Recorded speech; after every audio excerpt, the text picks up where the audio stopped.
할렐루야. 네, 오늘 하루도 주님과 동행하심으로 행복한 하루 되시길 주의 이름 축복합니다. 오늘은 가정의 회복이라는 주제로 함께 말씀을 나누겠습니다. 이 세상에 나타나는 모든 악한 것들, 또 좋지 않은 것들, 그런 일들의 뿌리는 바로 사랑의 결핍이다라고 할 수 있습니다. 사랑이 없이는 그 어떤 것으로 문제를 해결할 수 없다는 것이죠.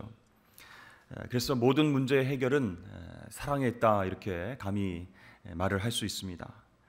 그래서 하나님은 우리의 치명적인 죄의 문제를 사랑으로 푸셨다는 것이죠. 십자가로 푸셨습니다.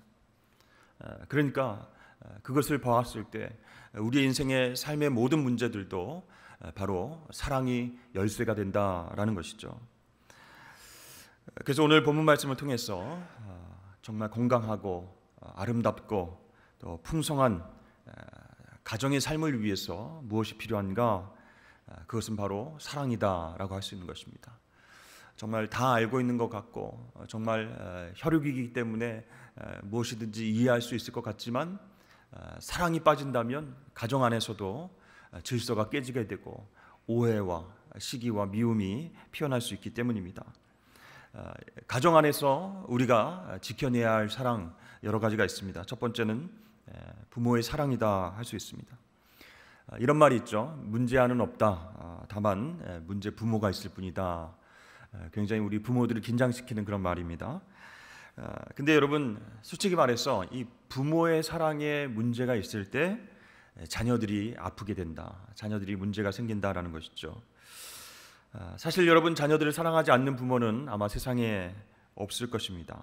그런데 많은 부모들이 사랑을 올바르게 전하고 있는가, 그것을 생각해 봤을 때 그것이 아니라는 것이죠. 문제는 그 사랑을, 누구나 가지고 있는 이 부모의 사랑을 자녀에게 어떻게 전달하는가, 그런 방법적인 차원입니다. 그러니까 우리 부모님 마음속에 있는 그 사랑은 100이라고 한다면 정작 자녀들에게 전달되는 사랑이 10 정도밖에 되지 않는다면 전달이 다 되지 않는다라는 것이죠.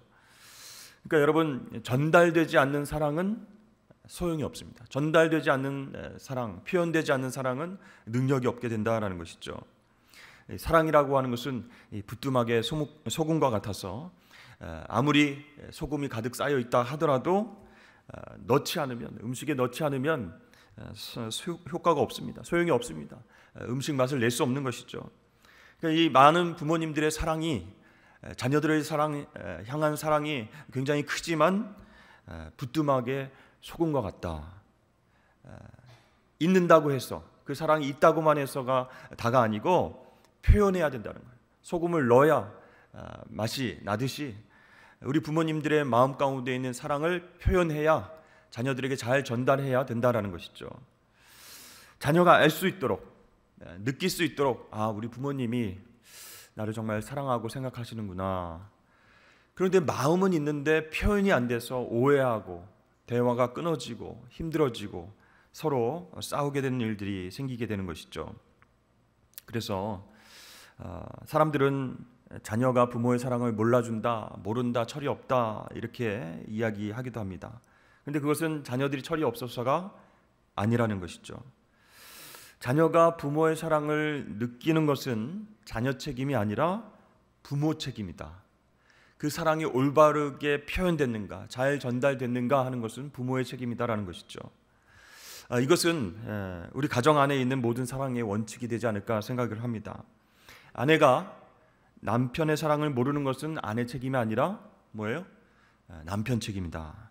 남편이 아내의 사랑을 모르는 것은 남편 책임이 아니라 아내의 책임이다. 표현하지 않는 그 사람의 책임이다라는 거예요. 그래서 모든 사랑은요, 상대방이 충분히 알 수 있도록, 느낄 수 있도록 상대방을 이해하는 수준에서 표현돼야 된다. 소금을 뿌려야 되듯이, 음식에 넣어야 되듯이 표현돼야 돼요. 자녀들이 부모의 사랑을 충분히 깨닫고 느끼지 못하는 중요한 이유 중에 또 다른 하나는 우리 자녀들이 부모로부터 받은 상처 때문이다라는 것이죠. 그 상처가 치유되지 않는데 사랑을 아무리 표현한들 그것이 받아들이지 않게 된다라는 것이죠. 그래서 우리 자녀들 사랑한다면 우리 자녀들의 인격도 존중을 해줘야 된다라는 것이죠. 이제 뭐 어렸을 때도 마찬가지지만 장성해서 이제 결혼해서 이렇게 가정을 이루었는데도 그 자녀의 인격을 무시하고 옛날 어렸을 때 모습만 생각하면서 그렇게 대한다면 안 된다는 것이죠. 그런데 많은 부모님들이요, 우리 자녀들에게 인격이 있다라는 것을 잘 모르시는 것 같아요. 자기 자식이기 때문에, 사랑하기 때문에 그렇게 말해도 된다, 그렇게 내가 혼내도 된다, 이렇게 대해도 된다, 이렇게 생각하고 함부로 하는 경우가 종종 우리 가정 안에서 일어난다는 것이죠. 부모와 자녀 사이에 의견이 다를 수 있습니다.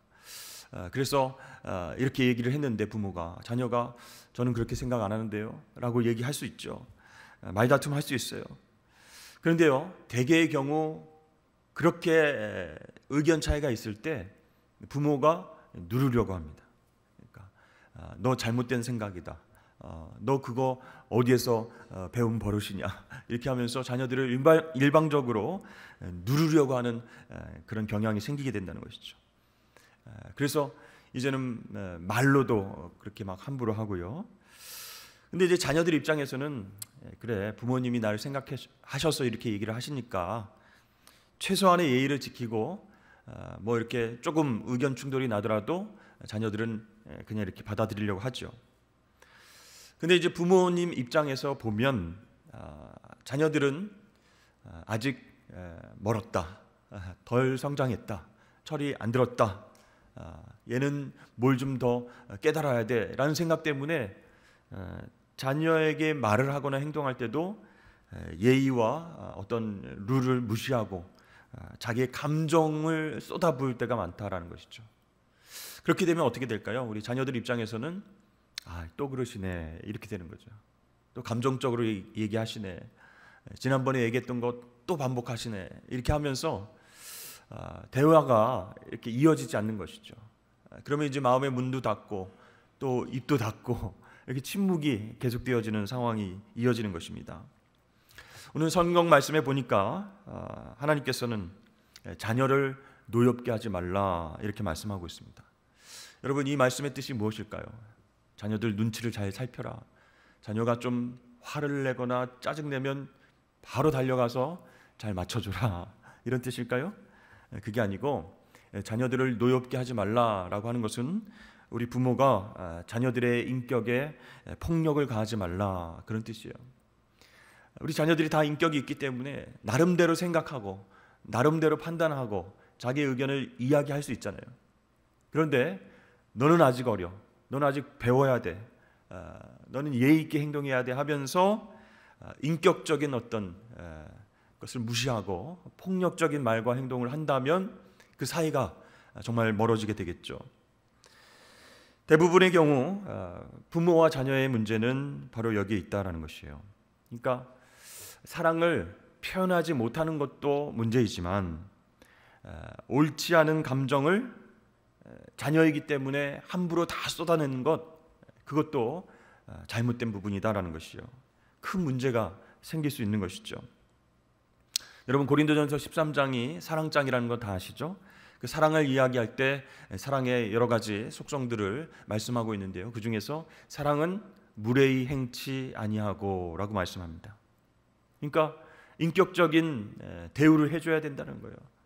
말과 행동이 그렇게 배려해서 나와야 된다는 거예요. 그러나 오늘날 많은 사랑이라고 불리는 것들이 무례함을 이렇게 싸고 있어요.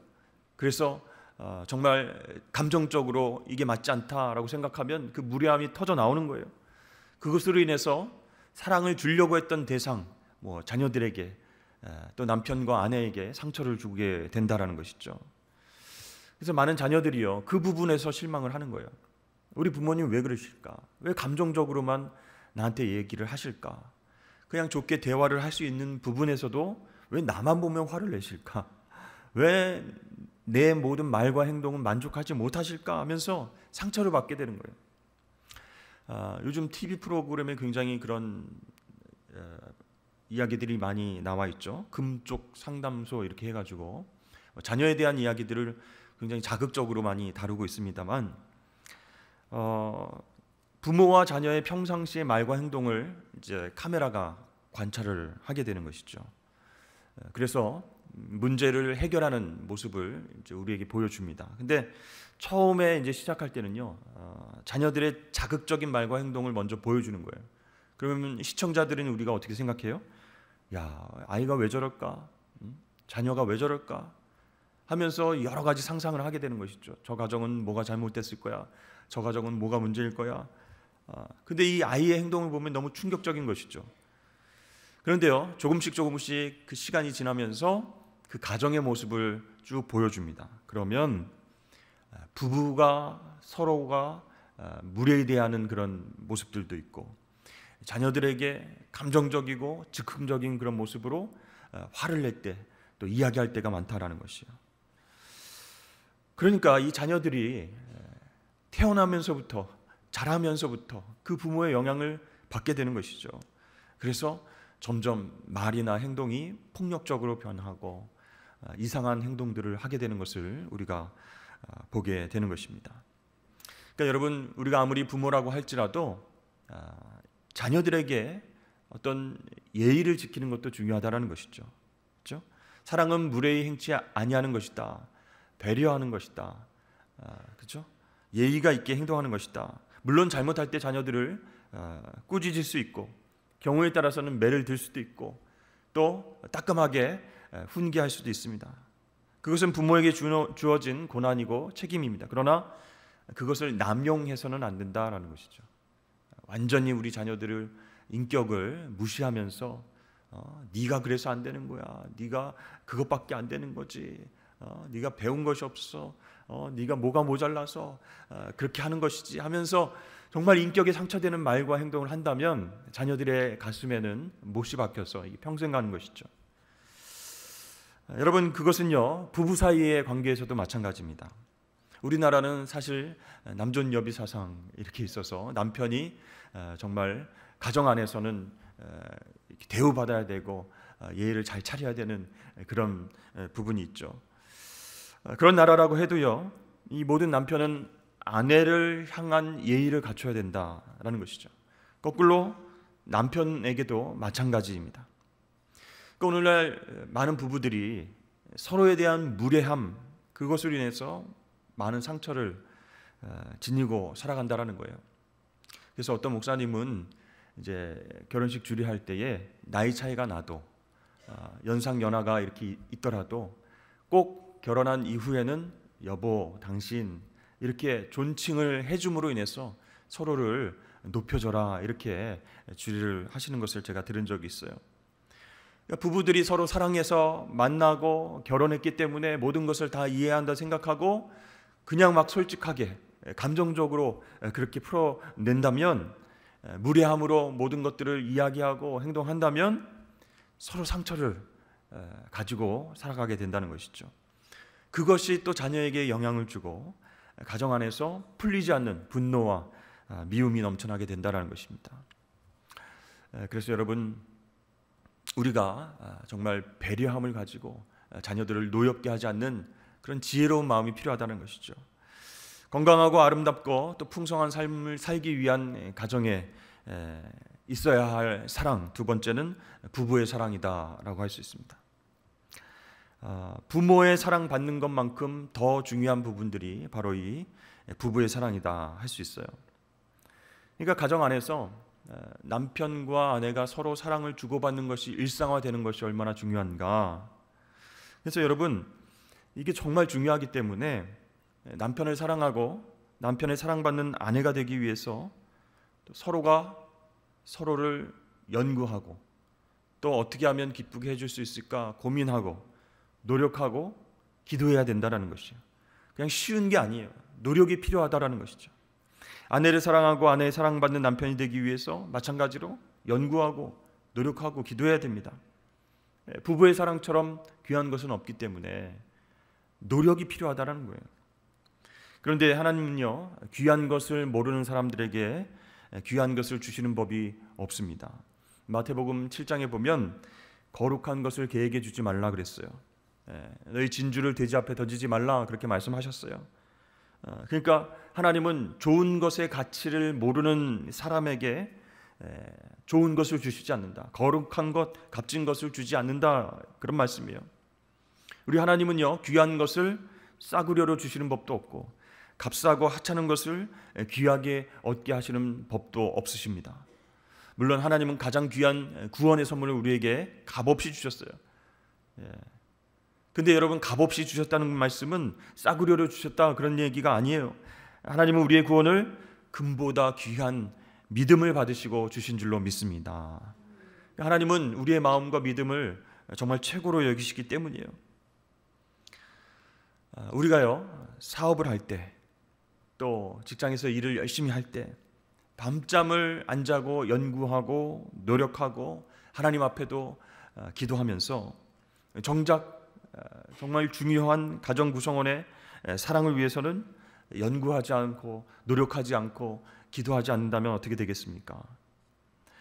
정말 사업과는 비교할 수 없는, 직장의 일과는 비교할 수 없는 귀한 사랑이 있는데, 가정 안에서의 사랑이 있는데 그것을 위해서 우리가 애쓰지 않는다면 모든 기초가 깨어져 버린다라는 것이죠. 그래서 부부간의 사랑을 위해서 연구하고 이해하고 노력하는 것이 정말 지혜로운 사람이다라는 것이죠. 여러분, 연예인 최수종 씨 아시죠? 아내인 하이라 씨를 위해서 매번 서프라이즈 이벤트를 준비하고 노력을 합니다. 그러면 방송에 나와서 하도 그렇게 하니까 에피소드를 한두 개 얘기하잖아요. 그러면 다들 막 신기하게 바라봅니다. 저 사람이 맞는가, 남편이 맞는가, 왜 저렇게 사는가. 그렇게 하지 못하고 사는 대한민국 남편들은요, 이 최수종 씨를 정말 미워하는 마음이 막 이렇게 생기게 되는 것이죠. 왜 그렇게 해? 뭐 아내한테 너무 오버하는 거 아니야? 이런 생각들을 하게 됐죠. 근데요, 어느 날 최수종 씨가 인터뷰를 통해서 그런 얘기를 했습니다. 제가요, 아내에게 사랑 표현하는 것을 다른 사람들은 오버한다, 닭살 돋는다, 그만 좀 해라, 이제는 그만둘 때가 되지 않았냐, 이런 얘기들을 합니다. 그런데 저는 정말 아내를 사랑하기 때문에 이벤트를 고민하고 연구하고 그렇게 표현하는 것입니다.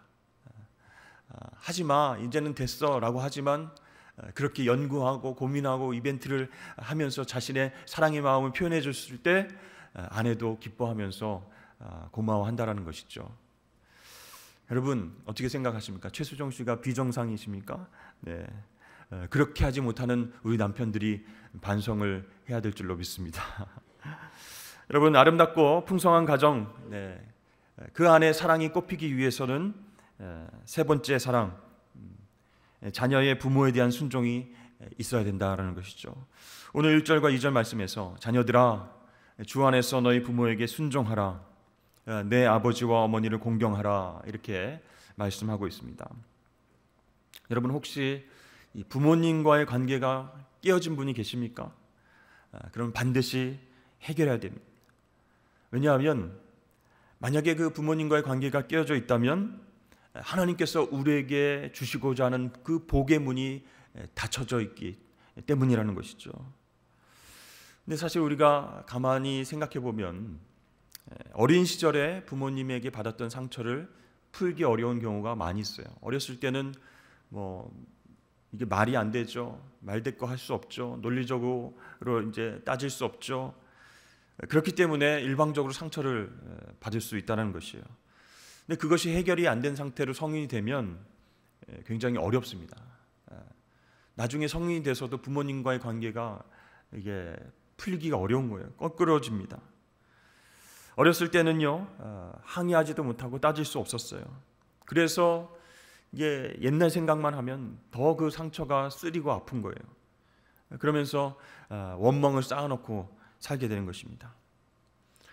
근데 여러분, 그런 만약 상황이라면 거꾸로 한번 입장을 바꿔놓고 생각해 보십시오. 부모님 입장에서는 자녀에게 상처받고 힘든 적은 없으셨을까? 물론 많이 있었다는 거예요. 근데 차이점이 있습니다. 그것은 뭐냐면 자녀는 부모가 준 작은 상처도 오래 기억하지만 부모님들은요, 이 자녀가 준 상처를 잊어버린다는 거예요. 그래서 우리는 항상 뒤늦게 부모님의 은혜를 깨닫습니다. 정말 그 관계가 깨어져서 힘든 상처 때문에 서로 원만하게 지내지 못하는 그런 부모와 자식 간의 관계가 있었을 때 그 자녀들이 이렇게 얘기할 때가 있어요. 엄마 아빠가 나한테 해준 게 뭐가 있습니까? 드라마에만 나오는 대사가 아니고 우리의 삶 가운데도 이런 이야기들을 할 때가 있는 거예요. 근데 여러분, 시간이 지나고 나면요, 그 자녀들이 부모가 되면요, 부모님이 얼마나 자녀들을 생각하면서 해준 게 많은데 그 나중에 후회를 하는 것이죠. 내가 왜 그런 말을 했던가. 그렇죠?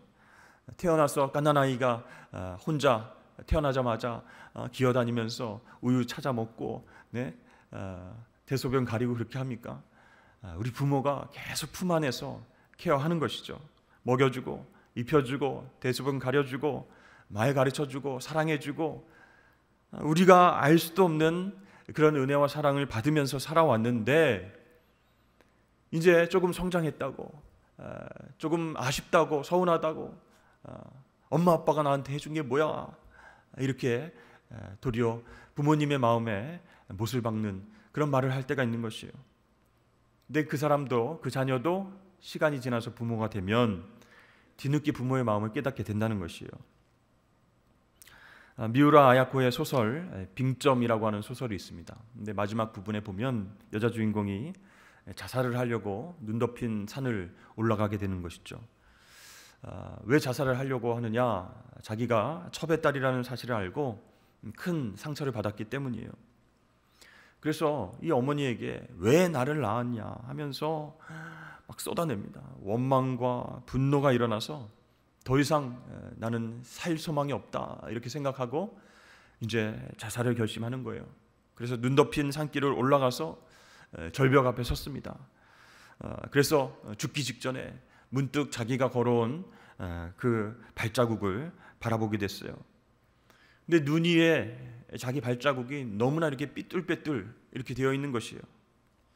분명히 자기는 똑바로 걸어왔다 이렇게 생각을 했는데 발자국이 왜 저렇게 삐뚤삐뚤하지? 다른 사람 발자국인가 했더니 아무도 없어요. 자기만 그 길을 걸어왔기 때문에 자기 것인데 발자국이 너무나 이렇게 삐뚤삐뚤한 것이죠.